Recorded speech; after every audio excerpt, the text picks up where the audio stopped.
Bir anlığına düşünün ki, şəkil çəkirsiniz və çəkdiyiniz şəkil sizin son şəkliniz olur və çəkdiyiniz şəklin arxasında da sizin qatiliniz dayanır. Bu, bəlkə də tarixin ən dəhşətli və ən mükəmməl cinayət sübutudur. 1 yanvar 2011-ci il Filippin siyasətçi Reynaldo Daxsa yeni il şənliyində ailəsinin şəklini çəkirdi.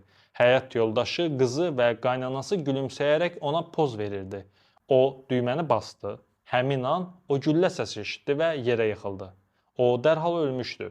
Ailəsi kameranı götürüb son şəklə baxanda dəhşətə gəldilər. Şəklin arxa fonunda birbaşa kameraya baxan və əlində tapança ilə siyasətçini nişan alan bir adam aydın şəkildə görünürdü. O, qatilini tətikdən saniyələr əvvəl çəkmişdi. Polis şəkildəki adamı dərhal tanıdı. Bu foto cinayətkarın saxlanması üçün əsas və təkzib edilməz sübut oldu. Daxsa bilmədən öz qətlinin sənədini çəkmişdi.